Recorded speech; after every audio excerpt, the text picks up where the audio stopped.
हमको तो सिर्फ सेलेक्ट करना है और सेलेक्ट करके उनके हाथों में, उनके खातों में पैसा भेजना है। हमें मॉनिटरिंग करना है और एक एक काम की मॉनिटरिंग करके हमने ये काम किया है।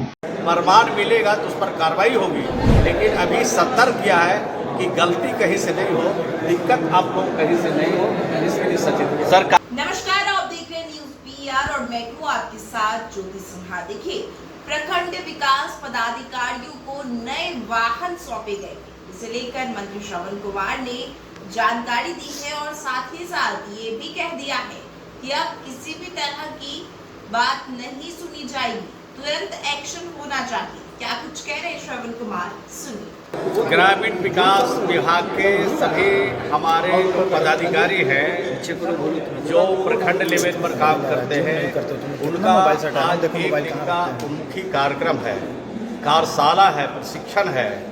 और हमारे जो सेक्रेटरी हैं, हमारे जो यहाँ सचिवालय है, उनमें जो हमारे अधिकारी हैं, उनके कार्यक्रम के बारे में एवं करेंगे, जानकारी देंगे, लेटेस्ट क्या क्या करना है सब जानकारी देंगे।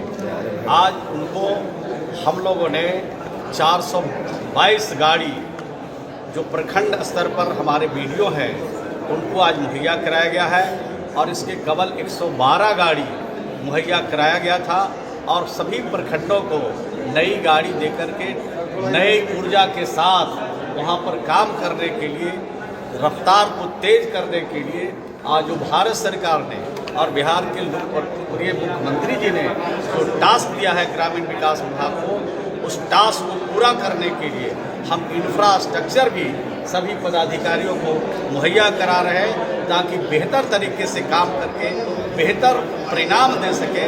और ख़ास करके गांव और गांव के गरीबों का से जुड़ा हुआ योजना है, उसको मूर्त रूप देने में हमारे अधिकारी कामयाबी हासिल कर सके और समय पर उसको पूरा कर सके। चाहे प्रधानमंत्री आवास हो, चाहे वहाँ पर मुख्यमंत्री आवास हो, चाहे और भी अन्य प्रकार के मनरेगा के हमारी योजनाएं हैं और स्वच्छता का भी काम है, उन कामों को समय पर पूरा करने के लिए हम लोगों ने इंफ्रास्ट्रक्चर दिया है। और राज्य में सभी जो पुराने हमारे प्रखंड थे, जीर्ण शीर्ण अवस्था में थे, और नए प्रखंड जो बने थे जहां भवन नहीं था, सभी प्रखंडों को नए भवन का भी निर्माण कराने के लिए स्वीकृति दिया गया है, कैबिनेट से मंजूरी मिल गया है। इसके लिए माननीय मुख्यमंत्री जी को कोटि कोटि बधाई देता हूँ। कुछ सतर्कता बरतने की चेतावनी वाले को भी उन्मुखी कार्यक्रम का मतलब क्या है? सचेत रहना, सतर्क करना, गलती नहीं हो, इसके बारे में जो अधिकारी वो बताते हैं। तो हमने एक निर्देश दिया है, शिकायतें ऐसी मिलती रहती है, लेकिन अभी प्रमाण कुछ नहीं मिला है। प्रमाण मिलेगा तो उस पर कार्रवाई होगी, लेकिन अभी सतर्क किया है कि गलती कहीं से नहीं हो, दिक्कत आप लोग कहीं से नहीं हो, इसके लिए सचेत। सर, कहा आपने किसी मंजिला मकान वाले को भी जो है प्रधानमंत्री आवास सूचना मिलती है, लेकिन प्रमाणित कहाँ है? लोग बोलते हैं, चौक चौराहे पर जो चर्चा चलती है, आवाज कान में आती है, तो अपने अधिकारियों को सचेत कर देना। हमारे मंत्री होने के नाते, इस विभाग के मंत्री होने के नाते हमारा दायित्व है कि अपने अधिकारियों को इस बात की जानकारी और सचेत करें। बहुत प्रसन्नता और खुशी हो रही है यहाँ पर इस कार्यक्रम में आकर। इसके लिए मैं ग्रामीण विकास विभाग के सचिव श्री लोकेश कुमार सिंह जी को और उनकी पूरी टीम को मैं धन्यवाद देता हूँ, बधाई देता है।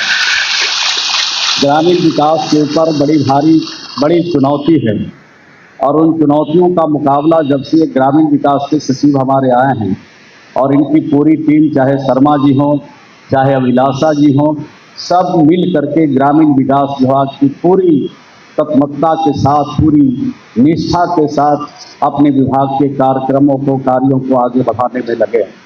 हम सब लोग को मालूम है कि ग्रामीण विकास विभाग पर बड़ा भरोसा है गांव का और गांव के गरीबों का, और उन गरीबों के लिए जो हमें काम करना है, इधर हाल के दिनों में बहुत बेहतर और अच्छा काम हम लोगों ने किया है।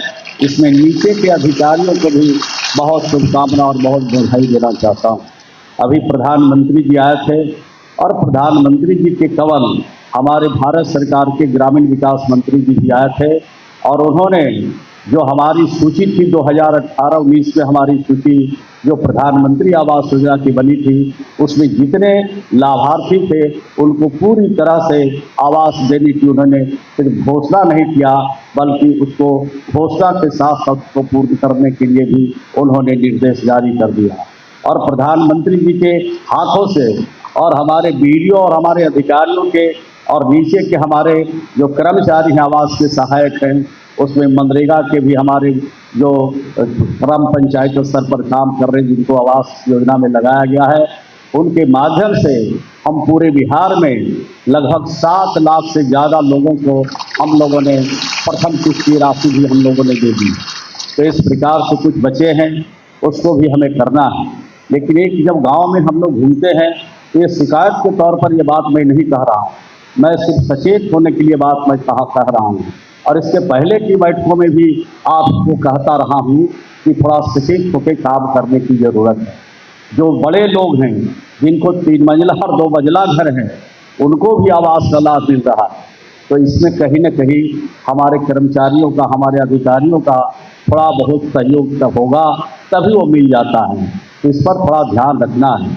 और हमने पहले कहा था कि जो कंप्यूटर चलाता है, ऑपरेटर है, जो उसको डाटा को जो है अपने कंप्यूटर में लोड करता है, उससे थोड़ा सचेत होने की ज़रूरत है। सचेत होइएगा तो ये जो गलती हो रही है, जो गड़बड़ी दिख रही है, वो कहीं से गड़बड़ी नहीं दिखेगा। ये बात हमने पहले भी कहा था। लेकिन कुल मिलाकर के अच्छा और बेहतर काम हो रहा है और इससे बेहतर काम करने वाला मैं समझता हूँ बिहार का ये पहला विभाग है जो गांव और गांव के गरीबों से जुड़ा है। हमें तो कुछ करना नहीं है, हमको तो सिर्फ सेलेक्ट करना है और सेलेक्ट करके उनके हाथों में, उनके खातों में पैसा भेजना है। हमें मॉनिटरिंग करना है और एक एक काम की मॉनिटरिंग करके हमने ये काम किया है। और हम जब इस विभाग के पहली बार मंत्री बने थे तो 30 लाख इंदिरा आवास आधी अधूरी थी बिहार में, और आज तो देखते हैं कि 90,000 के 92,000 के पहुंचा दिया लोगों ने। इतना आवास हम लोगों ने पूरी करा दिया। और थोड़ा सा और भी हम लोग मेहनत कर ले और थोड़ा बैंकों का सहयोग ले ले, जिस हमारे सेक्रेटरी उस स्तर पर बात भी कर रहे हैं बैंकों के अधिकारियों से। आप लोग भी अपने स्तर से बात करके उनको अगर निपटारा करें तो 90-92 हज़ार के आसपास जो अब आवास बचा है वो घट करके हम समझते हैं 30-35 हज़ार पर आ सकता है। इसके लिए हमें काम करना है। बाकी और भी जो चुनौतियां हैं उसका भी हमें सामना करना है।